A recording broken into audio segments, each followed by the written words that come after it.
1 2 3 start. Hello દોસ્તો, કેમ છો? સ્વાગત છે તમારું તમારી મનપસંદ ચેનલ રાઈટ આન્સરમાં દોસ્તો। જી હા દોસ્તો, તમારો સાચો જવાબ છે રાઈટ આન્સર। આપણે આજે ધોરણ 8ના બાળકો માટે આવી ગયા છીએ। વિષય છે ગુજરાતી। તમારી પરીક્ષા દ્વિતીય સત્રાંત પરીક્ષા જે તમારી કહેવાય છે એ દ્વિતીય સત્રાંત એટલે કે વાર્ષિક પરીક્ષા એટલે કે પાકી પરીક્ષા એટલે કે બીજી પરીક્ષા ટૂંક સમયમાં ચાલુ થશે। એના માટેનો આપણે વાર્ષિક પરીક્ષામાં પૂછાય તેવા મોસ્ટ આઈએમપી વિકલ્પોવાળા પ્રશ્નો દોસ્તો આ પ્રકારના લઈને આવી ગયા છે। તો ચિંતા કરવાની જરૂર નથી, ઝડપથી ચેનલ સાથે જોડાઈ જાઓ, જોડાયેલા રહો, મિત્રોને જોડી રહો અને પરીક્ષાની તૈયારી 100% ગેરંટીથી પાસ થવા માટે અમારી સાથે બન્યા રહો દોસ્તો। એ પહેલા આપણી મોબાઈલમાં ગાઈડ એપ્લિકેશન હોવી જોઈએ। લગભગ દરેકના મોબાઈલમાં છે। જે પણ મિત્રોના મોબાઈલમાં ગાઈડ એપ્લિકેશન નથી એ મિત્રો ફરજિયાત મોબાઈલમાં ગાઈડ એપ્લિકેશન ડાઉનલોડ કરી લે।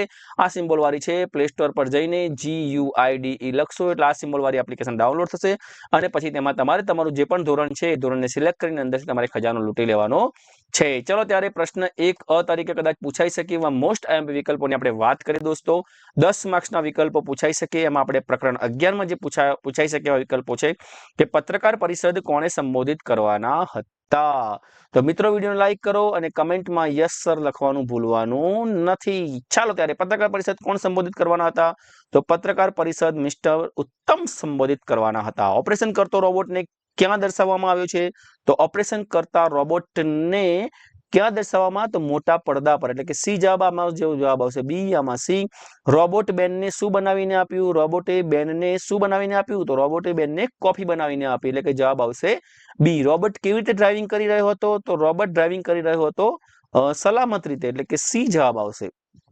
ચલો ત્યારે પાંચમું જોઈએ, પ્રકરણ 12 માંથી પૂછાઈ શકે એવા વિકલ્પો। ચીલ ઝડપ વાર્તામાં મુખ્ય ગુના શોધક પાત્રનું નામ શું છે? તો છે કુમાર, સી જવાબ આવશે। હોટલના રિસેપ્શન રૂમમાં દિવાલ સરસું શું હતું? તો હોટલના રિસેપ્શનમાં દિવાલ સરસું હતું એક ઊંચું ટેબલ। તખતમલ જૈનની સાથે કોણ હતું? તો તખતમલ જૈનની સાથે 7મા નંબરમાં આવશે કાશ્મીરનો એક ગાઈડ હતો। 8મું, કેળકરે કઈ વસ્તુ ખસેડવાનું સૂચન કર્યું હતું? તો 8મામાં જવાબ આવશે ખુરશીઓ। કુમારે કેળકરને ચોર તરીકે કેવી રીતે ઓળખ્યો? તો 9માનો જવાબ આવશે કે ખુરશીઓ ખસેડવાની તેના સૂચન પરથી, એટલે કે ડી જવાબ આવશે। પ્રકરણ 13ની વાત કરીએ, પ્રકરણ 13માં સાવ અમસ્તું એટલે કે સી જવાબ આવશે। 10માનું અમથું એમ જ। 11મો જવાબ જોઈએ, બાળ સહજ હોડી જેવું એટલે કેવું? તો બાળ સહજ હોડી જેવું એટલે બાળકની જેમ કાગળની હોડી રમવા જેવું। તરસ તણાવી એટલે શું? તો 12મામાં જવાબ આવશે તરસ તણાવી એટલે કે તરસ छिपाती નથી। 13મામાં કવિ છળના રણમાં કઈ રમત રમવાની વાત કરે છે? તો 13મામાં જવાબ આવશે મૃગજળ મૃગજળ। અને સંઘરીઓ સ્વપ્નાઓ એટલે શું? તો સંઘરીય સ્વપ્નો એટલે 14મા નંબરમાં જવાબ આવશે સ્વપ્નનું જતન કરીએ। ચલો પ્રકરણ 14ની વાત કરીએ। 15માં લેખકને સંબંધીનું ગામ ક્યાં આવેલું છે? તો લેખકના સંબંધીનું ગામ આવેલું છે ઉત્તર ગુજરાતમાં। બાબુ કયા ધોરણમાં ભણતો હતો? તો બાબુ ભણતો હતો આપણો કયા ધોરણમાં? તો 16મા જવાબમાં આવશે સી, 7મા ધોરણમાં ભણતો હતો। 17માં બાબુના ઘરના પગથિયા પાસે ડાબી બાજુએ શું બાંધેલું હતું? તો 17માં બાંધેલું હતી ભેંસ। બાબુ કયું વાક્ય વારંવાર બોલતો હતો? તો બાબુ બોલતો હતો મીર જાફર નામનો નવાબ હતો। 18માં આવશે મીર જાફર નામનો નવાબ હતો। ગામની ભાગોળે કયું મંદિર આવેલું હતું? તો ગામની ભાગોળે રામજી મંદિર આવેલું હતું। બાવાજીએ લેખકને શું વાંચવા કહ્યું? તો બાવાજીએ લેખકને રામાયણ વાંચવા કહ્યું। ચલો પ્રકરણ 15ની વાત કરીએ। ગૌરાંગને કઈ કોલેજની હોસ્ટેલમાં એડમિશન મળ્યું હતું? તો ગૌરાંગને એન્જિનિયરિંગ કોલેજની હોસ્ટેલમાં એડમિશન મળ્યું હતું। ગૌરાંગની હોસ્ટેલ ઘરથી આશરે કેટલા કિલોમીટર દૂર હતી? તો આશરે 70 થી 75 કિલોમીટર। મધુબેની હોસ્ટેલના રૂમમાં વસ્તુ બરાબર ગોઠવ્યા પછી નજર નાખતા કઈ વસ્તુ ભૂલી ગયા હતા? તો અરીસો ભૂલી ગયા હતા। ગૌરાંગના હોસ્ટેલમાં રૂમ પાર્ટનર કોણ હતો? તો 24માં આવશે વિજયભાઈ હતા આપણા। ચલો ત્યારે ગૌરાંગના સારા નિર્ણય વિશે જાણીને હેમંતભાઈને કેવું લાગ્યું? તો હેમંતભાઈ ખૂબ ખુશ થયા। ચલો પ્રકરણ નંબર 16 એમાં 26મું આવ્યું જાત્રા ફળી પાઠનો પ્રકાર કયો છે? તો જાત્રા ફળી પાઠનો પ્રકાર છે સંવેદન કથા। વાર્તા કથનની પત્નીનો સ્વભાવ કેવો હતો? તો ઉગ્ર। વાર્તા કથકનું ઘર કેટલા રૂપિયાના ભાડાવાળા એક ઓરડામાં હતું? તો 13 રૂપિયા વાળા।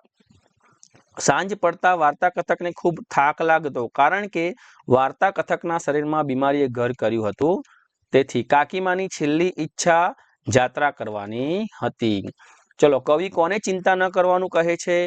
તો કવિ ચિત્તને ચિંતા ન કરવાનું કહે છે. સ્થાવર જંગમ જળ ચેતનમાં માયાનું બળ ઠરે, સાચો અર્થ ધરાવતો વિકલ્પ જણાવો. 32મું આપણે જોઈએ તો એમાં આવશે માયા સર્વત્ર હોવાથી સાચા ખોટાની પારખ કરવી મુશ્કેલ છે. અહીં કવિ કોનું સ્મરણ કરવાનું કહે છે? તો અહીં કવિ શ્રી કૃષ્ણચંદ્રનું સ્મરણ કરવાનું કહે છે.